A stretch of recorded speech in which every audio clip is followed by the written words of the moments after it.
dear Didgeridoo friend. Yeah, you see me a bit frustrated here because when I decided this morning to make this video, it was sunshine and warm, and now I freeze my balls off, and the inevitable lawnmower man does his thing.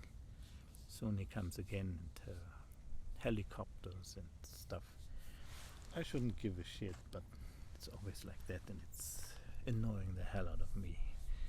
Yeah, so while I'm sitting here, this morning a fairly new student from California wrote me. He's a gentleman who bought my big course, Traditional Didgeridoo, for download, and he asked some questions, good questions, and my reply and his asking inspired me for a kind of a picture. It's not really new. I talked about it years and years ago in my videos here, but it's now more solid.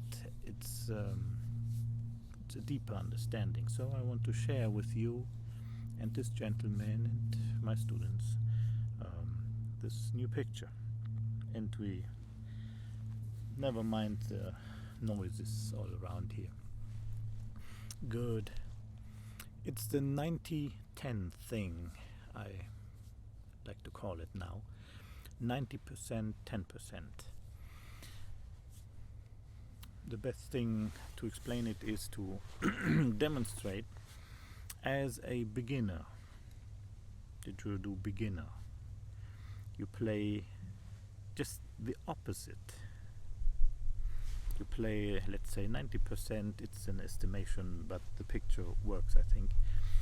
You play 90% into your ditch, giving an airflow into the ditch. And then, of course, you have to breathe at a point, and a beginner does it in a kind of a panic mode.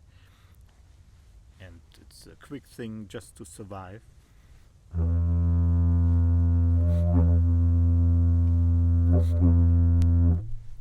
Maybe like that, a very short moment of breathing, and then again your playing is completely related to the blowing in. That's a beginner. As you get better, you learn things, you practice. The breathing moment might be a bit not so in a panic mode, but controlled, maybe confident.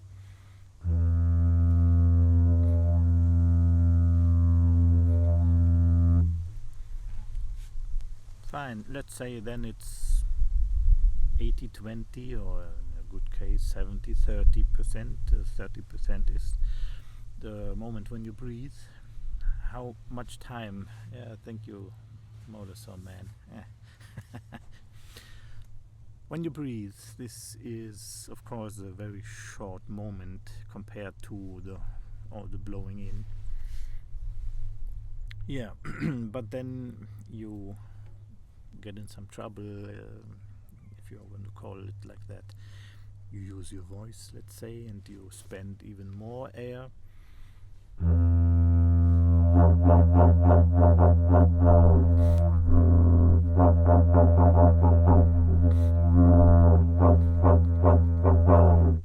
So all of your air is spent into the ditch, and in a short moment, a short percentage of it all, you get some air, and then you do the same again. That's how most of the white man people, the non-Aboriginal people, play and breathe. So they spend a lot of air. They have fun, yes, but it's also stressing out, and you could ask yourself, is there not a more smarter way? Yes. Maybe then you find a contemporary teacher, contemporary player, and he says to you this thing is old and you can do it in a more modern way, and so you learn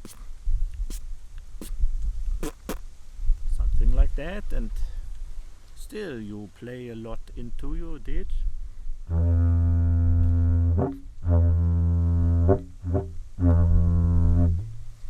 So again, it's you are percentage wise on the side of spending a lot of air and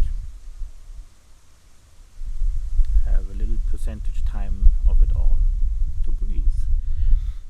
Maybe you play a more percussive style,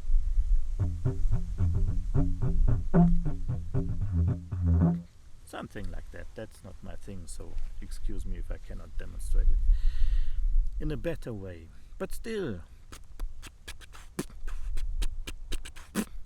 you spend your air and get a little bit in a little percentage time. You cannot argue about that, that's the fact. There is a masterful modern contemporary player. He talks in one of his videos about to be balanced. Of course, that's very fine. And so to be balanced, spending and getting more or less the same percentage is a good idea, of course. The headline of my video here is Yidaki breathing. I also could write mandipal breathing, which is the more modern, faster playing style of young Aborigines. I also could say more or less Mago breathing, because the Aborigine way of breathing into or onto the playing, as I said in many videos and in all of my courses, is completely different. And my new picture to come from a new angle to make it clearer to you is if you turn the whole thing around so that your breathing percentage time would be 90%, and letting out air, spending air, would be just 10%. It seems to be impossible, but that's the trick, that's the thing, that's what the negative pressure breathing of the Aborigines, and I have to say the skilled players, of course they also need years and years to learn this, and the right teacher who is able to play this. But the real cracks, they know it all and they play it, of course, every time, every day, every minute, every bar. So what's that? You play much more, almost only in your body. My student from California, he asked me about this one dry exercise I'm talking about in my course, where you say and you do it in your body and you check it with the palm, and there should not come air onto your palm. No air. Yes, no air. He couldn't believe it almost, but he understood. He just wanted to check in his questions if we understood it right. So I wrote him back, yes, that is possible. It takes years and years, but it's possible, and you will get it one day because you understood the basic message of negative pressure breathing. So one question I want to go a bit deeper into is, he asks, how can the lips still vibrate? How is this possible? Because the dry exercise works, but at the ditch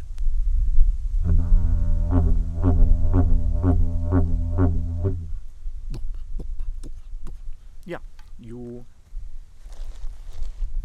play really good. You do not need to make spending the air. You keep it inside. You just make and how the lips will still vibrate is you have still your 10%, you know. Yeah, you have your 10%, and this is enough, because there are air reserves and pressure reserves in your body, in your mouth, around your tongue, in the glottis area, and this is enough, because Yidaki style, Aboriginal style, you don't play into the ditch, but you breathe with this negative pressure breathing, sounds generating.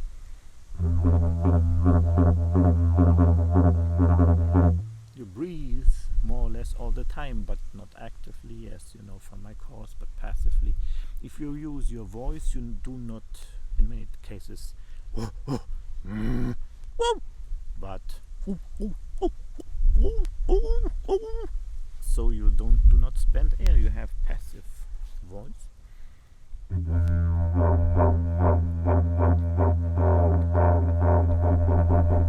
And how you can check this? Of course, if you breathe, if you can breathe to it. If you cannot breathe, but after it, then you don't have it. But if you make and you get your air, so you have it. And as I wrote you back, you cannot have it overnight. It's a bodily system. The body has to understand and has to practice, and you come to it closer and closer every year. Yeah.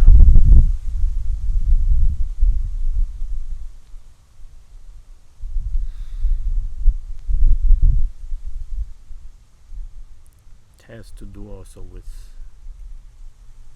your attitude, your hormones, and the situation. If you play in front of people, you will most likely have the attitude and the hormone power to play into the ditch, to show how good you are, how much power you have.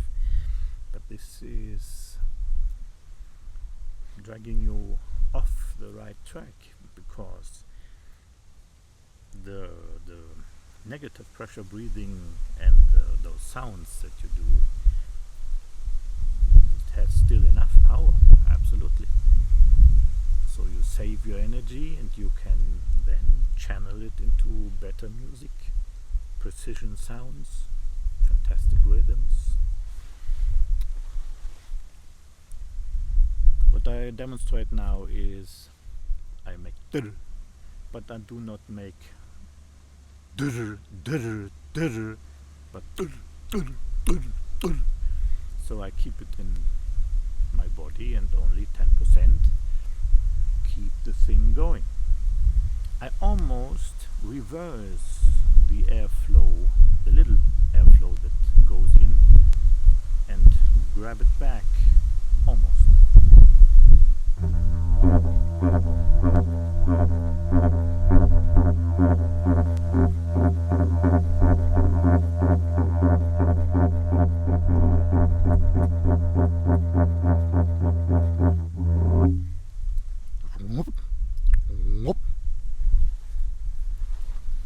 Another reason why I sit here and freezing my balls off, a long-time student of mine, a female student, she got a gigantic Jalo Yidaki from me. Couldn't play too well.